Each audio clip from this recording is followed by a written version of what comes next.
What is up, guys? Brandon here, and going to go ahead and go over a little bit advanced populating order, or as I said in a previous video, absolute sales. This is going to be very important on some advanced spreadsheets. It'll save you a ton of time, and you'll be able to see once we go through the demonstration. All right, let's go and get started. We've already covered shortcuts. We've already covered populating order, that drag and drop fields that'll autofill the cells. So today I've created an example of where you might use absolute sales. So for example, I've laid out a simple sales chart of how many hot dogs, hamburgers were sold over the course of a week.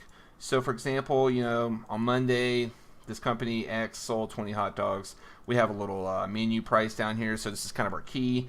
This is how much each hot dog, hamburger, chips, beer, soda costs. All right. So for example, over here, let's say your manager or someone tasks you, hey, I need, you have this data, you've received the information, this is how many hot dogs we've sold, this is the cost, let's quickly combine this. And I know on this example, this is a very small scale example, but could you imagine if you were having to do this, let's say for 200 products over the course of a year, and they want a daily, weekly, monthly, yearly breakdown. This exercise is going to show you how to save a lot of time for doing something so large. All right. So for example, in this cell, I'm going to hit equals. We're going to start out with our function key. Equals. We'll do C2 times the price, and we'll hit enter. So this is our basic function.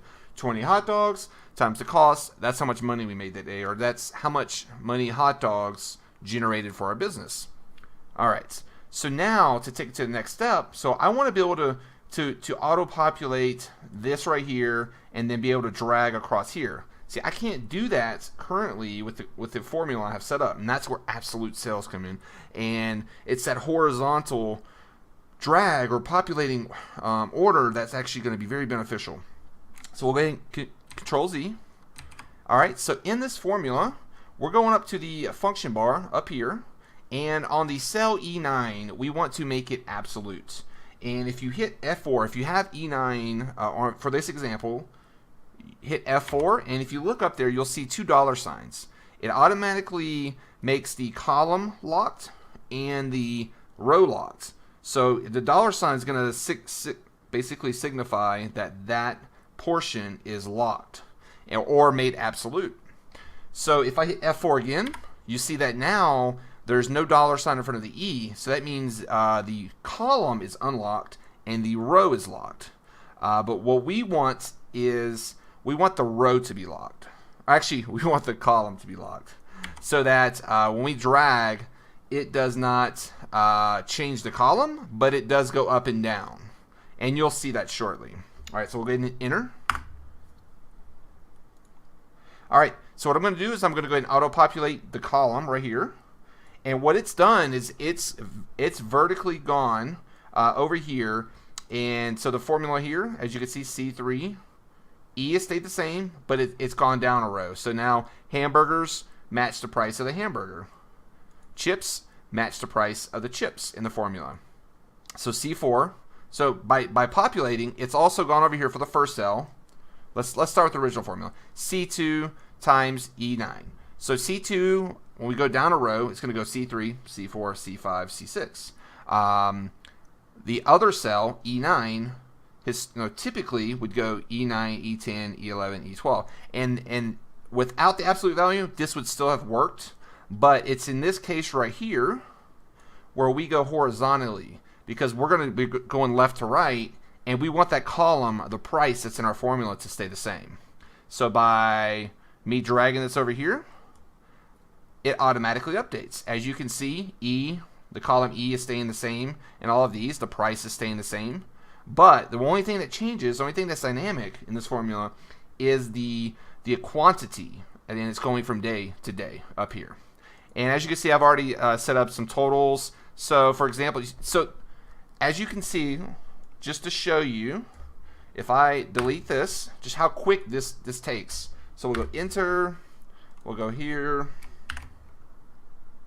there, F4, F4, F4, enter, and boom, I'm done. Whereas if I didn't use absolute cells, I would have to, typically go. I could do each column at a time. That would be the quickest. So we'll come here. We'll do enter, there, enter. All right, that's one column. Now I've got to do another formula, and so forth. So you understand the importance of this? Like you can't auto-populate here because right here it's changing the column of the cells. So you have to do each column. That's the importance of using absolute cells. I want to go ahead and thank you guys for watching. Like I say every video, if you guys have any questions or comments, if you want me to use this in a different example, maybe this is something you could use in your real life, let me know. I'll try to be able to accommodate that. I definitely want to thank you guys for watching again, and have a great day. Let's go ahead and do this Obama one. Open with, so I right click on the picture. If you're in Windows 7, I'm not sure about XP or anything like that, or Windows 8, but in Windows 7, if you right click on the picture, go to open with, open Photoshop CS6. Alright, we have our photo. First thing I do is I go ahead and hit Control +sign. Let's go ahead and zoom in here so we can see what we're working with. And you'll see that here.